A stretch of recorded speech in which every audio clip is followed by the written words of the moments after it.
E. Galbraith, or Gab Blackman, was born on September 17 in 1908 and was a quick and witty salesman who loved people and never met a stranger.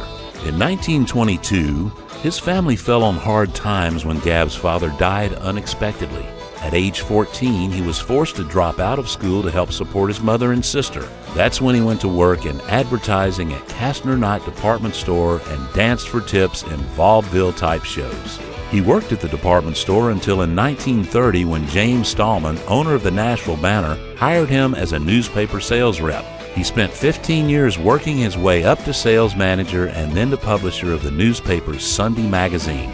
Then in 1946, the FCC made the long-awaited announcement that Nashville would receive a single television broadcast license. With WLAC AM third in ratings, the station owner, J. Truman Ward, feared the arrival of television would kill his station.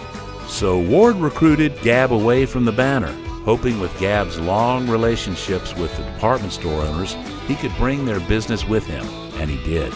But it wasn't the department stores that propelled WLAC from last in a three-station market into national recognition as the powerhouse of the South. It was the revolutionary launch of R&B programming designed by Gab, a strategy specifically intended to attract African-American listeners.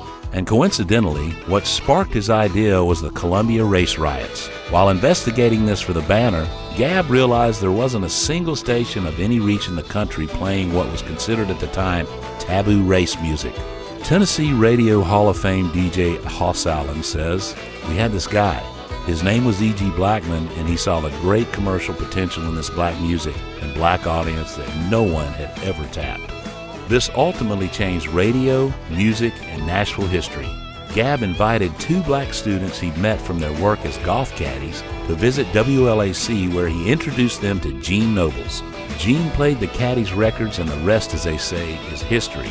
This bold, revolutionary move brought in an entirely new audience to WLAC.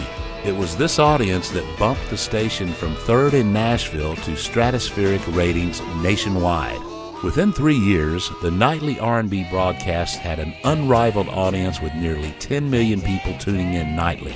Not only did the late-night disc jockeys Gene Nobles, John Richbourg, and Hoss Allen become radio legends, they presided over the development of rhythm and blues, a name John R. created, and launched the career of nearly every early R&B icon, people like James Brown, Little Richard, B.B. King, and Aretha Franklin.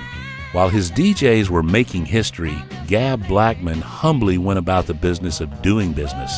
He recruited commercial sponsors and advertisers for the nation's first national broadcast that targeted a black audience. The WLAC nightly R&B shows ran for 25 years and are now considered one of the most successful programs in radio history.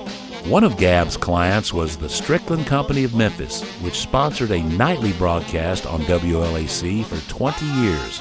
They sold hair and grooming products, including Royal Crown hairdressing and White Rose petroleum jelly. I'm really ripping, Gene Noble, with that good word about that fine Royal Crown hairdressing. All the chicks I know really goes for Royal Crown, and yours truly, Little Richard, really goes. Little Richard became the pitch man for Royal Crown and the White Rose petroleum jelly jingle, which was so popular they sold it as a single. If you love me, why don't you tell me? If you need me, please tell me. Honey, I want you. But of all the zany products Gab sold on WLAC, the most famous would be the WLAC Baby Chicks. They sold millions of these chicks through the mail. Got an offer for you that will put that fried chicken on your table in no time. The Reich Poultry Farms will send you 110 of the finest baby chicks you ever saw for the low price of just $2.95.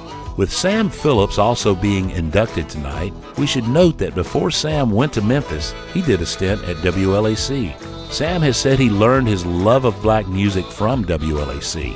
It's also worth mentioning that DJs like Alan Freed and Wolfman Jack copied both the WLAC playlist and John and Hoss's on-air delivery. During Gab's 27-year career at WLAC, he won numerous national and local industry awards, including being honored for finding a workable solution to what became known as the payola scandal and being named Man of the Year by the Nashville Sales Executive Club. In 1973, When the station was sold and the new owners chose to replace the R&B broadcast with a top 40 format, John R. and Gab decided to retire rather than conform to a change in programming that they didn't support. 2 days after Gab retired, he suffered a heart attack. As they loaded him into the ambulance, he said to his wife, "Christine, the Lord has been so good to us. Isn't it good this happened today instead of after we had already gotten on the road to Omaha?" I'm sure most everyone in this room had already heard the legendary WLAC R&B broadcasts, but now, as a result of the Tennessee Radio Hall of Fame showcasing Gab's accomplishments, you know the rest of the story.